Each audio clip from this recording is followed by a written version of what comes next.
ओडिशा के बालासोर में हुए दर्दनाक हादसे में अब तक 288 से ज्यादा लोगों की मौत हो चुकी है, जबकि 1100 के करीब लोग घायल हुए हैं। इस हादसे ने दर्द की इतनी कहानी दी है जिन्हें बता पाना मुश्किल है। इस हादसे का हर पीड़ित उस दर्द से गुजरा है जो शायद कभी कम नहीं हो सकता।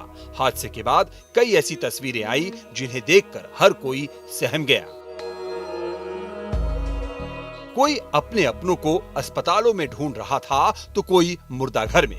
दर्द की ऐसी एक कहानी है बंगाल के हेलाराम मलिक की, जो अपने बेटे को ढूंढने के लिए कई 100 किलोमीटर का सफर तय करके बालासोर पहुंचे और जब अस्पताल में बेटा नहीं मिला तो मुर्दाघर पहुंच गए।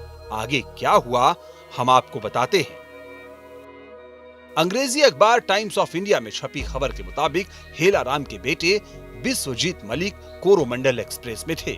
जैसे ही हेलाराम ने हादसे की खबर सुनी, उन्होंने तुरंत अपने बेटे बिस्वजीत को फोन किया। बिस्वजीत ने फोन उठाया, लेकिन हेलाराम को उसकी आवाज साफ सुनाई नहीं दी।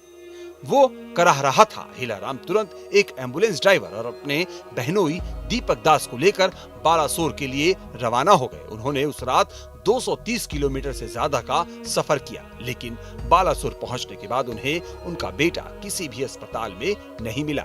हताश हेलाराम के पास अब मुर्दाघर में चेक करने के अलावा कोई चारा नहीं था। वो अपने दिल को मजबूत कर बहानागा हाई स्कूल पहुंचे, जहां बहुत सारे शव रखे थे। इस पूरे वाकये को हेलाराम के जीजा दीपक दास ने कुछ इस तरह से बताया। हमें अपने 24 साल के बेटे की कोई सूचना नहीं मिली। हम हताश थे, लेकिन हमने हार नहीं मानी। हम उसके जिंदा होने की उम्मीद में वहां लोगों से पूछताछ करते रहे। एक व्यक्ति ने हमसे कहा कि अगर हमें अस्पताल में कोई नहीं मिला तो हमें बहानागा हाई स्कूल जाना चाहिए, जहां शव रखे गए हैं। हम ये नहीं मान सकते थे कि वो चला गया है, लेकिन हमारे पास कोई चारा भी नहीं था। हम वहां चले गए। वो एक अस्थायी मुर्दाघर था। हमारे सामने लाशों का ढेर लगा था। हमें खुद लाशों को देखने की अनुमति नहीं थी।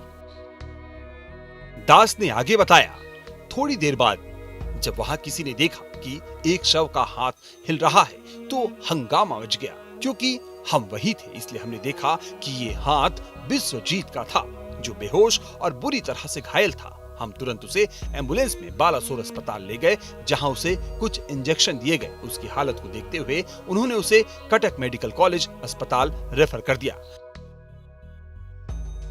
लेकिन अब हम उसे अपने साथ ले आए। अब उसकी सोमवार को सर्जरी होगी। मीडिया रिपोर्ट के मुताबिक कोलकाता पहुंचने तक बिस्वजीत को होश नहीं आया। सुबह करीब 8:30 बजे उसे एसएसकेएम अस्पताल में भर्ती कराया गया। परिजनों ने बताया कि रविवार को बिस्वजीत की एंकल सर्जरी की गई। सोमवार को उसके दूसरे पैर की सर्जरी हुई। उसके दाहिने हाथ में कई फ्रैक्चर हो गए थे। लेकिन सवाल था कि आखिर जब बिस्वजीत जिंदा था तो उसे मुर्दा समझकर कैसे मोर्चरी में रख दिया। फॉरेंसिक मेडिसिन एक्सपर्ट सोमनाथ दास ने इस पर मीडिया को बताया कि यह केस सस्पेंडेड एनिमेशन का है। सदमे की वजह से यह स्थिति हो सकती है। इसमें व्यक्ति की नब्ज कम हो जाती है, उसके अंग ठीक से काम नहीं कर रहे होते।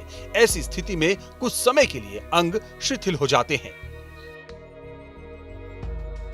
उन्होंने कहा, घायलों की भारी संख्या और इस तरह की भीड़ के कारण डॉक्टर्स को भी बारीकी से शरीर के महत्वपूर्ण अंगों को देखने का समय नहीं मिल पाता। बचाव अभियान में नॉन मेडिकल लोग भी शामिल होते हैं। ऐसे मामले में यदि कोई घायल व्यक्ति बेहोश था तो वो लोग ऐसे व्यक्ति को मृत समझने की गलती कर सकते हैं। Team news nation.